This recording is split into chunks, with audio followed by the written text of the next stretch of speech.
Hey, welcome back to Real Talk. I'm Brad. She's Michál. I got a question for you. Okay. Say you go out to dinner and you're going to your favorite restaurant. How long will you wait for a table? Ooh. Now, you know what? Not your favorite restaurant, just a normal restaurant. I think normal restaurant, 25 minutes. Favorite Wow. restaurant would be like 45. 20, like you would go and you go, we want a table, and they go, it's gonna be 25 minutes. You would wait? Yeah, because I feel like by the time we actually pick where we want to go, we're like, our heart is set on a specific menu item. So I'm willing Wow. to wait 25. That's a long time. What I'm would be you? about 10. That does not surprise me. Listen, if it's longer than 10, it's not worth it. I'm going to Taco Bell and I'm going home. Like, what are you talking about? I think I 25 like food minutes? more than you do. It's just food. No, it's not just food. And Otherwise, we would 45 be eating at minutes home. for your favorite restaurant? Yeah. What do you do in that 45 minutes? Study the menu. You just and plan sit out in the little appetizer, lobby the and dessert. watch everybody else get called before you to their table? Well, there's good people I watching can't opportunities. stand there. that. First of all, that's called judging, and I don't do that, Michál. You should work on that. All right, let's talk about waiting, because I think maybe the most frustrating thing about being a Christ follower is I want to wait on the Lord and His timing and His plan, and oh my gosh, He takes forever sometimes. And I'm like, can we hurry up? Waiting on God's timing for my life, because I want to believe all these promises. He wants good things for me. Mm-hmm. And then I run into verses like there's a verse in Lamentations that says, waiting quietly on the Lord is good. And I'm like, waiting sucks, it's not good. Yeah, not easy. Right? Because we're human. Yes, and we want things now. And the world has only made us worse at it because we can typically get Oh, that's anything good. now. Right. So you're suggesting we're more impatient than maybe like our parents were? Mm-hmm. We're becoming children by the minute. That's probably true. All right, so we're going to talk about waiting on God and His timing.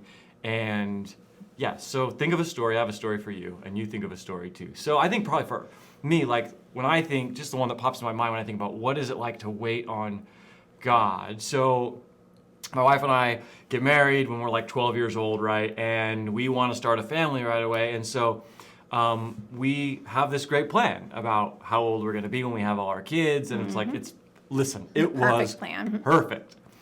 And God didn't really go along. Like, I don't know, He didn't like that plan. So for a bunch of years, we tried to start a family and couldn't start a family. And it was like waiting year after year after year after year. And a lot of people have waited through infertility. And the worst part is everybody shares their opinion and tries to encourage you in all these weird ways. And it's like, it's just really hard to wait on God. Yeah. I think that when we hear about God's timing and waiting on His timing, we typically think of those examples where you have this perfect plan and you want it to happen now or sooner than later, and He wants you to wait. I think there's that flip side of it too, where you have this perfect plan and this ultimate goal will happen here, or this opportunity will happen here after I've accomplished all this, and sometimes it looks differently, and He's like, no, now I actually don't want you to wait anymore. Like I had similarly this perfect plan: graduate from college, start my career, get married, have kids, hit pause button on career, and then, according to my perfect plan, go back to my career when my kids were this very specific age. Right. And it didn't look like that. God presented me, slid this little opportunity my way. And even though it was a year before my perfect plan should have unfolded, my husband and I sat down, did this little pro-con list, and literally could not think of a single thing to put in the con list. And we weren't prepared for that. It was unexpected, and we still had to wrestle with that, even though it seemingly looked perfect on paper. Yeah. So I feel like even though it's like sometimes He's not acting fast enough, sometimes He's acting too fast. In either of those situations, you're met with this struggle of having to trust. Oh yeah, that's good. So maybe, plan. so it's really more about His timing than it is just about waiting. That's good. It's not that we're always waiting, but maybe He redirects us faster. We weren't ready for it yet. Yeah, not prepared Yeah, for that's it. really good. Yeah, fascinating. I think that it's really easy when someone else tells you a story that they're waiting. like it's easy to go, oh, that's not that long. But it's like the perspective of when it's your life trying to wrestle with God's timing. So if someone says to you, man, I've been out of work, it took me 6 months and I finally got a job or whatever. I think from the outside it's easy to go, I mean, 6 months isn't that long. But when you're the person waiting, 6 months is like eternity. Yeah. You're like, I need a job, I can't feed my family. So it's funny how when we're in the middle of it, like this is just really hard. Yeah, I think anytime that you're in the middle of anything hard, whether it's waiting for God's timing or anything else, it's hard to maintain that perspective and not feel like this is the end-all be-all. This is consuming your life. Yeah. So there's people that are watching right now that are like, they're in a season of waiting, or they're in a season of trying to understand God's timing. Maybe he's moving them faster than they're comfortable with. So how do we keep perspective? Like, let's talk about while we're waiting, what we do, and how do we keep perspective in that? Yeah, I think what's helpful for me keeping perspective is just thinking back to keeping track of his track record. So I think looking back at similar examples where I have doubted his timing and felt like my timing was better and I don't understand why he's asking me to wait, and being able to now look past, because we can always see the beauty in his timing years later, but just looking back and seeing how he was faithful and his plan was ultimately much better. I mean, I look back at that career example, and this little part-time 15-hour-a-week opportunity presented another opportunity after that and a greater opportunity after that, that here I am now, and it's like I couldn't have written that. I could not have anticipated that. So just reminding yourself of those examples of things that did not make sense at all at the time, and trusting that at some point this is going to make sense too. Yeah, I mean, there's something about, the Bible, it says that God's ways are not our ways and his ways are not or his thoughts are not our thoughts. And there's something about that, it's like, okay, that's fine, but honestly, that's not really good enough. You need the next part of the verse that says his thoughts and ways are actually better than our thoughts and ways. So like there's something in waiting or understanding God's timing. I don't know. It's hard when you're waiting, but there's something in the comfort, like you were just saying, of like God's never disappointed me. Yeah. Right? Like often life has looked different. So I go back to this whole thing with starting a family. It's like, okay, we waited a lot of years to start a family, but now we have these 3 beautiful children that we adopted that that wouldn't have been our plan. Like that would have been like a different vein off this way. That's not how we would have written it up, but God didn't disappoint. I'm so glad in a way. And you can't imagine life without them. Right. So, I mean, it's the same thing with the way you're thinking of career. You couldn't have drawn it up this way, but it's actually better. Absolutely. Yeah.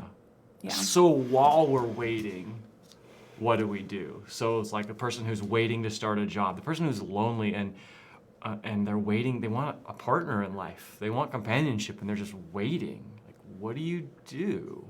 I think the right thing to say is pray and trust.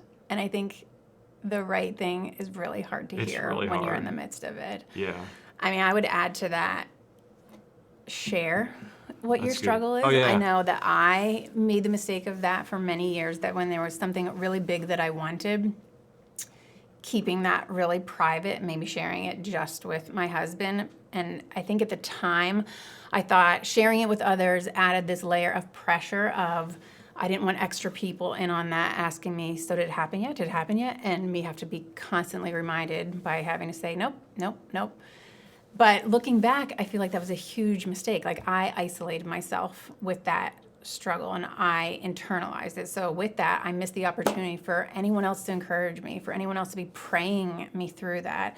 I missed the opportunity for probably there were other people going through that same struggle, right, who could have either encouraged me or just made me feel like I wasn't alone in that struggle. So I think, certainly I'm not a huge proponent of like blasting it through social media, but Always a great place widen to your get circle advice. a little bit.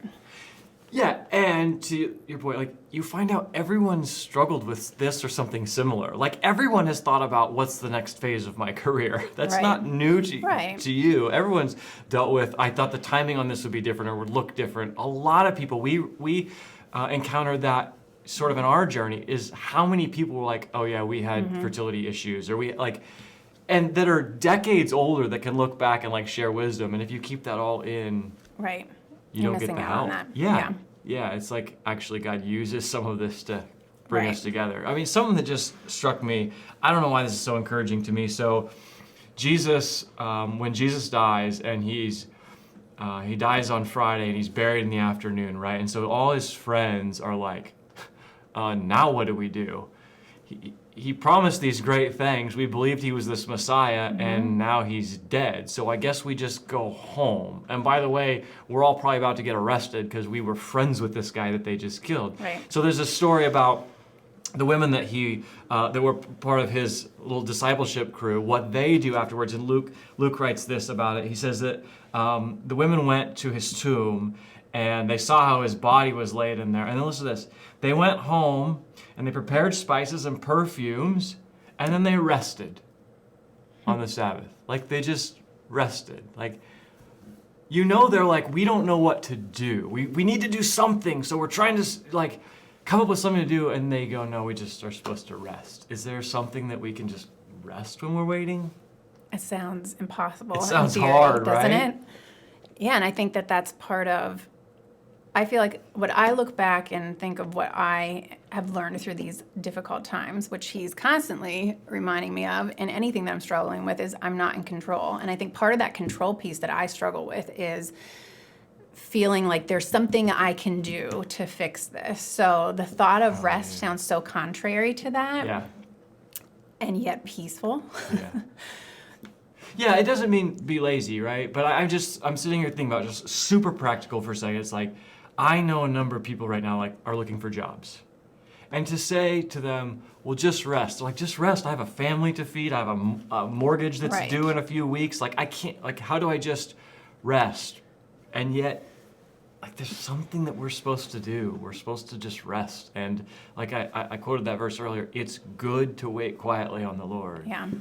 Oh, it's really hard. Yep. Be still and know and trust that That's his super hard. ultimate plan is way better than ours.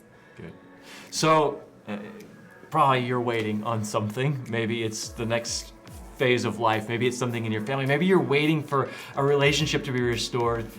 It's super hard. We get it. It's really hard. And the encouragement I think we could give you is God never disappoints. Right? Right. Good. See you next time.